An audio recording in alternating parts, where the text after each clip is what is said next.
આજે આપણે હેમુબા નાના આસબિયાના હેમુબા બાપુની મુલાકાત કરશું. આપણે એમની વાણીનો લાભ લેશું. મારું નામ દેવચંદ સંગાર. બાપુ જય માતાજી. જય માતાજી, જય માતાજી. દેવચંદભાઈ આજ પધાર્યા એટલે ધન્ય દિવસ. બહુ ઘણા સમય પછી મુલાકાત થઈ આપની અને ગુરુ કૃપાથી આપણે મળ્યા છીએ અને ગુરુ સિવાય આપણું જીવન ધન્ય બની શકીએ નહીં.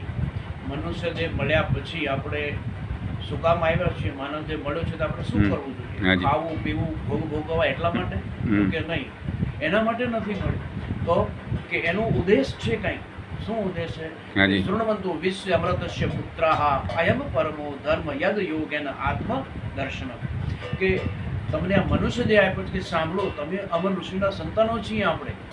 અને એમણે કીધું કે અમે તો અજર અમર થઈ ગયા, તમે પણ મૃત્યુને ત્યાગો, સાધના તપ દાન પુણ્ય કરી અને આત્માનો ઓળખ કરી તમે પણ અજર અમર બનો. તો એના માટે 8 વિહિત કર્મો આપણે કરવાના છે. શું કીધું છે શાસ્ત્રમાં આપણે? કે આસ્તિક બનો, દેવ દર્શન કરો, દેવ પૂજા કરો, મંત્ર જપ કરો, ત્રિકાળ સંધ્યા કરો, વ્રત કરો, દાન કરો ને છેલ્લે કીધું કે સત્સંગ કરો. આ 8 વિહિત કર્મો એવા છે કે આપણે પરમાત્માની મોક્ષ પ્રાપ્તિ કરી શકીએ. આસ્તિક બનો એટલે જેને માનો છો એમાં તમે વિશ્વાસ રાખો, શ્રદ્ધા રાખો, પરમાત્માને માનો.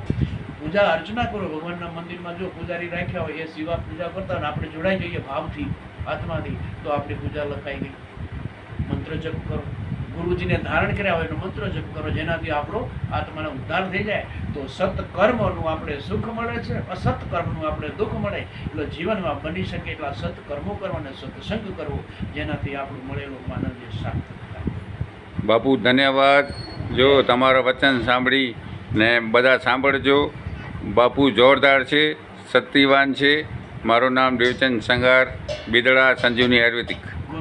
ગુરુ મહારાજ, હા, ગિરજાદત્ત ગિરી મહારાજ બાપુ બ્રહ્મલીન રાષ્ટ્રીય સંત શિરોમણી આપણા શ્રીપીઠ ગામ રતડિયા, કે જે વારાણસી ત્યાં મહંત હતા, શ્રીપીઠ ધામના ત્યાંના અધ્યક્ષ, રાષ્ટ્રીય અધ્યક્ષ હતા. એમણે મને ગુરુ શક્તિ મંત્રની દીક્ષા આપી. આજે પણ હું ટ્રસ્ટમાં સંકળાયેલો છું. અને પરમ ગુરુ મળ્યા સ્વામી રાજર્ષિ મુનિજી, જેણે યોગ સાધનાના તપના બળથી ખેચરી મુદ્રા સિદ્ધ કરી. અને સ્વામી રાજર્ષિ મુનિજીએ મને આચાર્ય સુધીની દીક્ષા વસ્ત્ર દીક્ષિત કરેલા છે.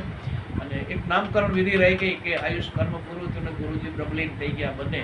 પણ છતાંય હજી શ્રદ્ધા છે કે હજી મારું કામ જે આધ્યાત્મિક ક્ષેત્રમાં આગળ છે, કદાચ હજી મને ભગવા વસ્ત્રો મળી જશે. ધન્યવાદ બાપુ. જય જય હિન્દ, જય માતાજી.